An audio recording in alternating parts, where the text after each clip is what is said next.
Hello, BookTube, and hello, all my fellow participants in Jane Austen July. It's Pride and Prejudice, Chapter 2. Mr. Bennet was among the earliest of those who waited on Mr. Bingley. He was just kidding in the first chapter. Of course he was going to go to see this guy.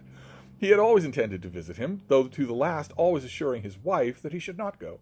Until the evening after the visit was paid, she had no knowledge of it. It was then disclosed in the following manner.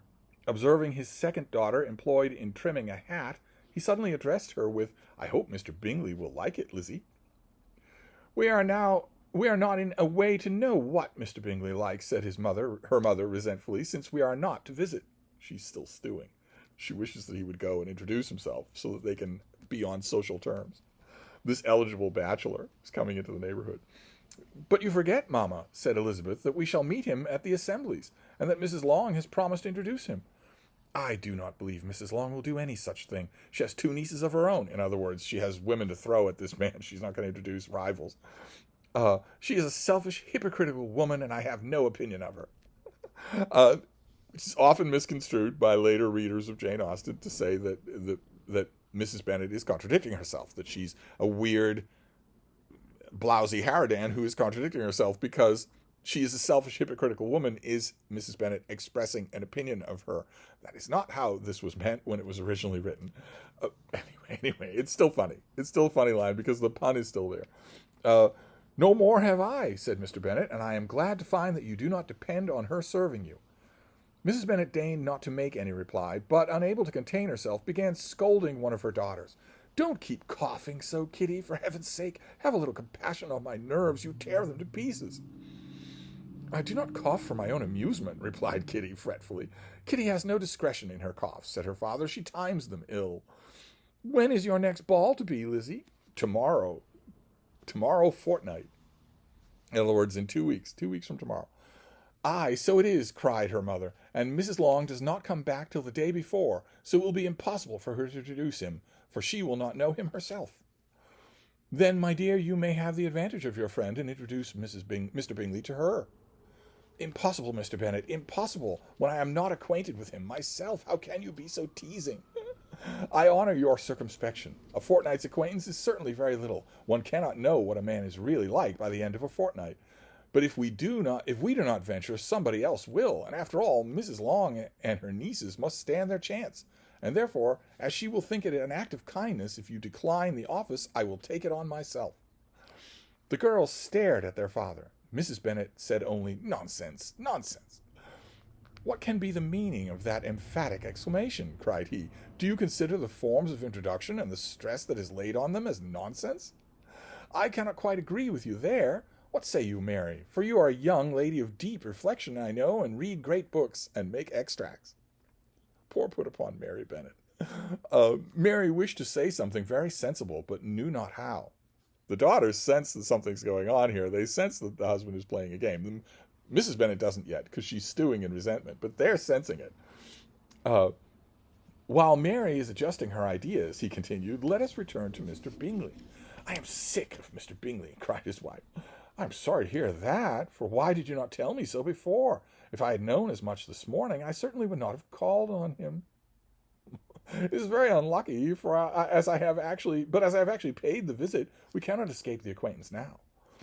The astonishment of the ladies was just what he wished, that of Mrs. Bennet perhaps surpassing the rest, though when the first tumult of joy was over, she began to declare that it was what she had expected all along. "How good it was in you, my dear Mr. Bennet! But I knew I should persuade you at last. I was sure you loved your girls too well to neglect such an acquaintance. But how well pleased I am! It is such a good joke, too, that you should have gone this morning and never said a word about it till now."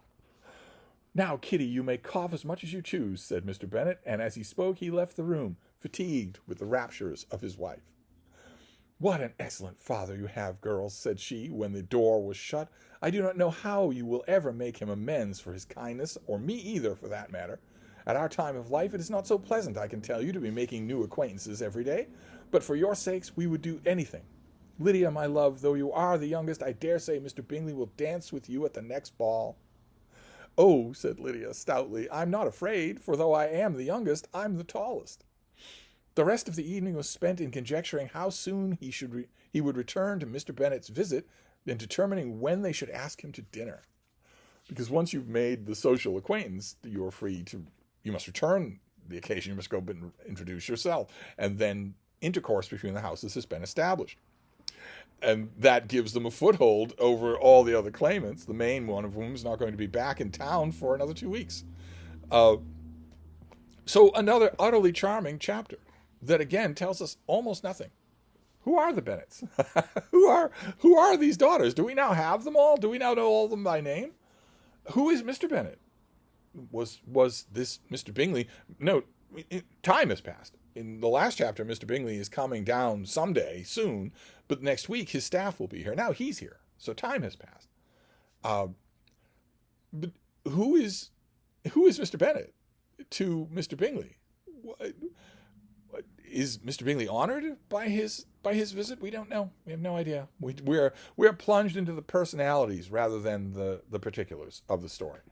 And notice again, Mrs. Bennet goes on and on about her nerves, but it's easy to see that she might be kidding, or that it might be an old family joke, that everyone might be smiling a little at the mention of her nerves.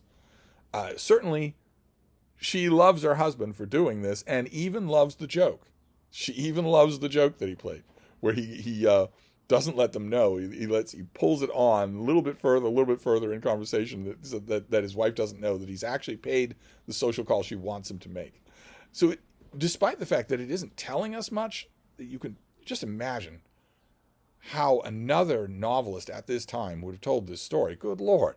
Or a later time. Imagine how Trollope would have told this story. We would have had 10 generations of Bennets before we got to this scene. Instead, we are plunged right into this room, right into the lives of these people, and it indisputably works. It sparkles. You don't know as much as you wish you did, but it doesn't matter. You are caught up. You are captivated. So that's chapter 2 of Pride and Prejudice for Jane Austen July. So thank you, Booktube.